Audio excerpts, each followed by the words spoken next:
guys, what's up? It's Naomi the Crafty Savage here, and I'm back for this week's Savage Story Time. I figured since it's April Fool's Day, we'll mix it up a little bit here, right? So we're going to be doing some like April Fool's pranks that have gone wrong. So we'll see. This should be good. So make sure, you know, like you got like your coffee, your tea, your soda, whatever it is you're drinking, your popcorn, your snacks, your candy. Just make sure you don't choke on it or spit on it, and we'll be all good. Okay, let's get into this. So I got these new glasses.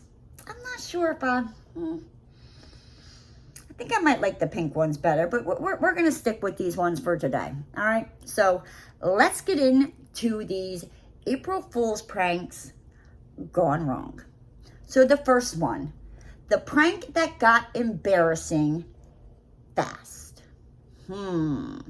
Recently, while looking to purchase speakers, I headed to Best Buy, okay, where I tested some Bluetooth models using my phone. Well, I mean, that's pretty smart, right? Like, you want to make sure, like, you're getting, it works, right? I'm just saying, okay? I would stand at a, then I had a hilarious idea. And sir, I bet you that's where it all went downhill. Okay. I would stand at a distance and play fart noises on my phone through the speaker. Dude, if I was at that Best Buy, I would probably be like, what the hell is going on here? Okay. No one would know that I was the one causing the racket. All right, first off, like if it was me, I would be giggling like a 12-year-old freaking little boy hiding behind an aisle, like just laughing. So it says, I walked 15 meters away and found a track on Spotify. It was called Fart Sounds, over 1,000 farts. Oh, geez, aren't you taking that a little like, anywho.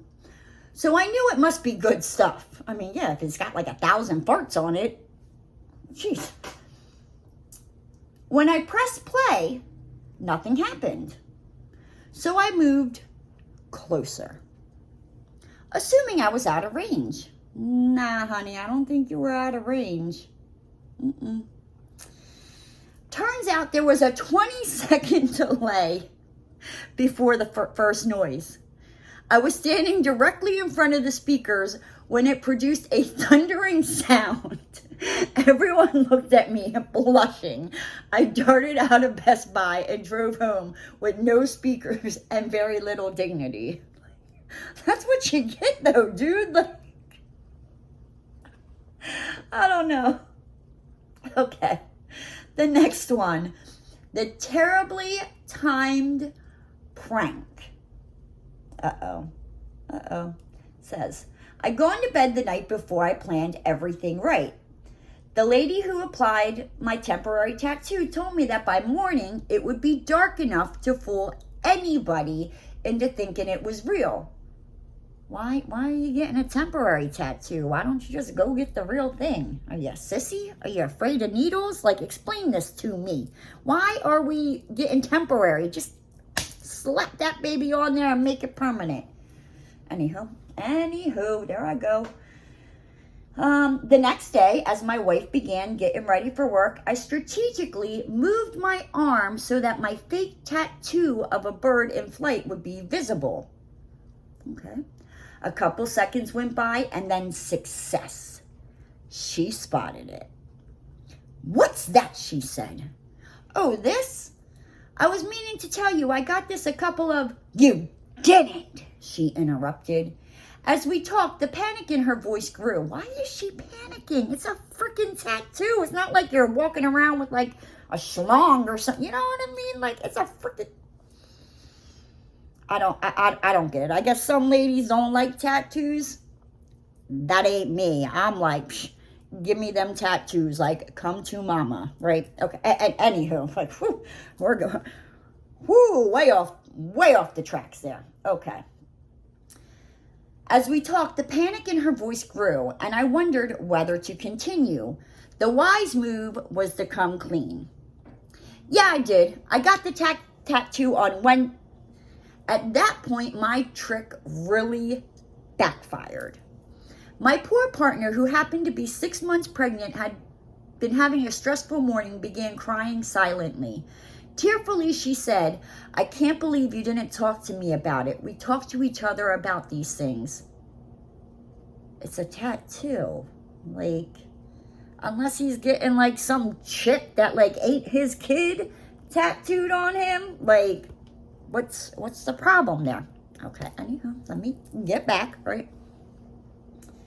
There's nothing quite like the guilt of making your stressed out pregnant wife cry. Okay, like I get that. Like, don't make your pregnant wife cry. Don't do it. Don't be that douche canoe. I felt terrible. I rushed to explain that it was fake and I'd been planning the prank for days. This made her more upset. Don't mess with a pregnant woman, dude. Like, she's all hormonal, all over the place. I don't think this was the best April Fool's Day prank. Maybe you should have waited until she wasn't pregnant and so hormonal. There we go. Spit it out, cupcake.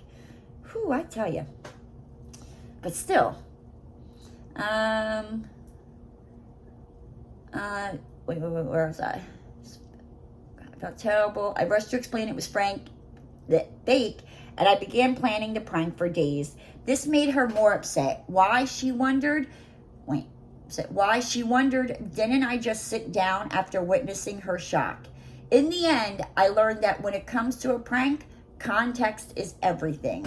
A couple days later, I went to visit my mother. I rolled up my sleeves and turned my arm around slowly. And that's just kind of where it stops, like that. Like, what did she do? Tell your mama? Because let me tell you, like, my mama wouldn't care. Me and my mama, we got our first tattoos together. Like, I tell you. Okay, the next one. The bait and switch. What row? It says, I had a friend who built an elaborate home theater. The centerpiece was a coffee table full of remotes.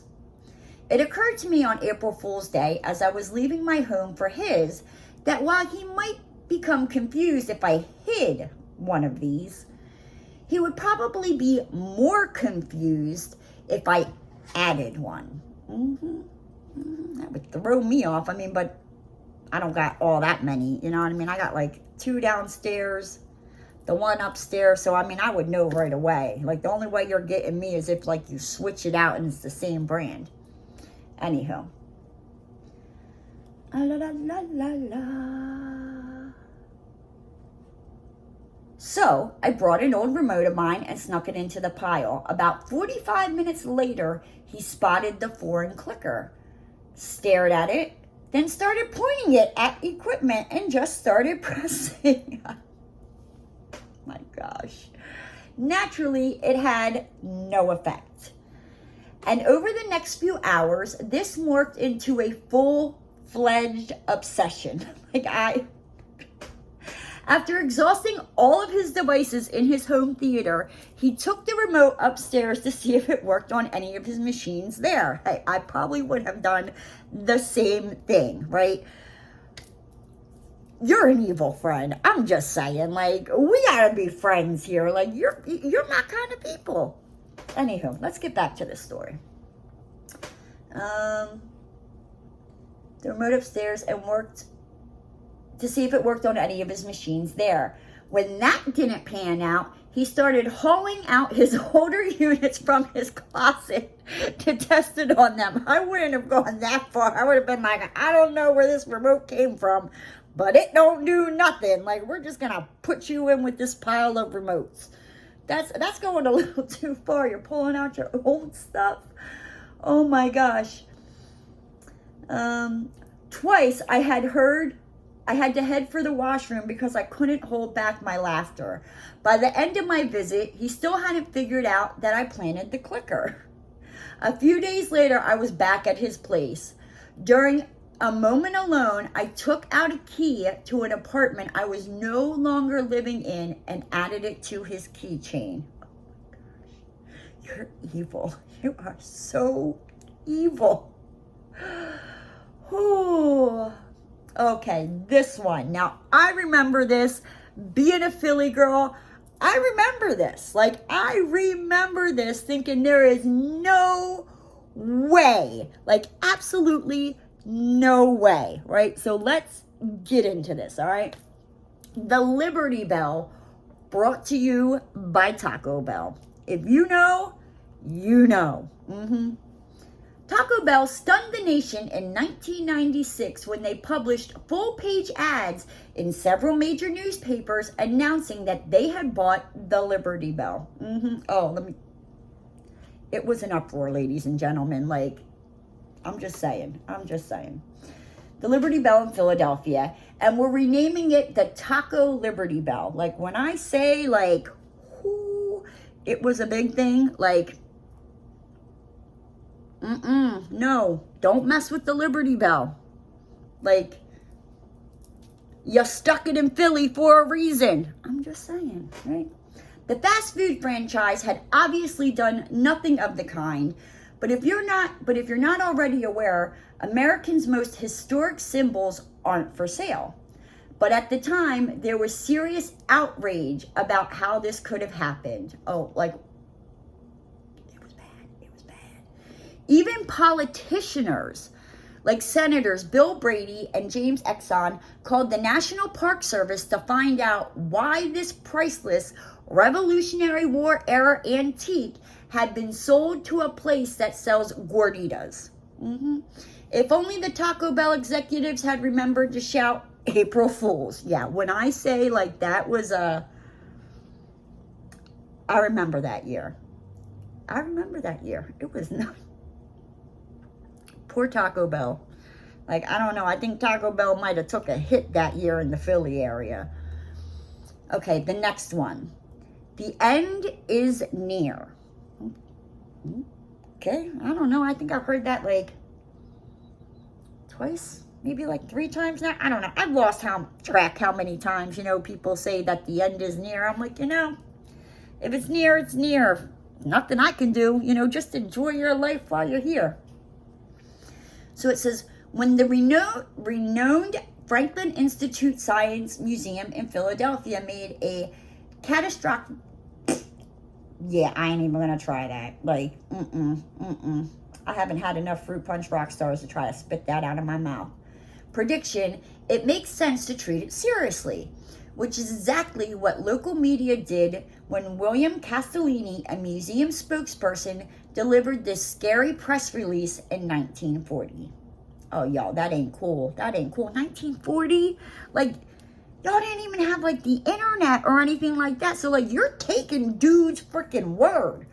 Oh. Your worst fears that the world will end are confirmed by astronomers of Franklin Institute of Philadelphia. Scientists predict that the world will end at 3 p.m. Eastern Standard Time tomorrow.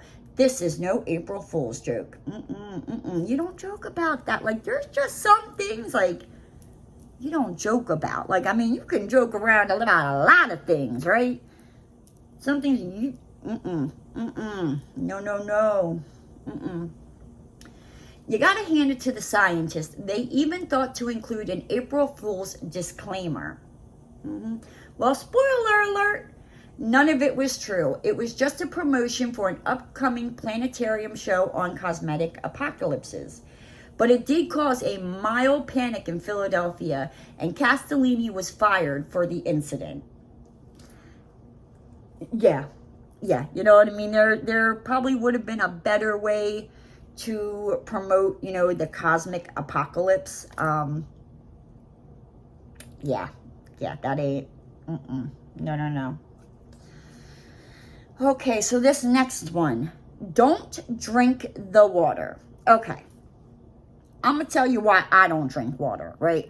First off, I don't drink water because fish have sex in it. Don't tell me that they don't. I know they do. Where do they live? Where do you think they're getting nasty at? In the water. I don't care. They can filtrate it all they want. I know that them fishies, they did the nasty in that, and that ain't going in my mouth. Honey. So, let's get into this. It certainly sounded ominous when Kansas City DJs Johnny Dare and Murphy Wells warned audiences in 2002 that their drinking water had been tested for high levels of dihydrogen monoxide. Well, it turns out that dihydrogen monoxide is the chemical term for H2O. That's freaking water. So technically, what they said wasn't a lie. More than 150 of their listeners called the water department to complain, causing one water official to describe the prank as a terrorist attack or act. As Scooby might say, ruh-roh. I swear, some people need to just stop clutching their pearls. Dear Lord, baby Jesus. Okay, so this next one. Google's mic drop. Google thought they were adding a fun April Fool's feature to Gmail in 2016. A mic drop button that let users insert an animated of a minion from the movie Despicable Me. Okay? Dropping a microphone at the end of the email. What's more, after using the mic drop feature, it would immediately disable the email chain. Ooh, snucky ducky. That ain't good. Because, duh, you dropped the mic. And there's nothing more to say.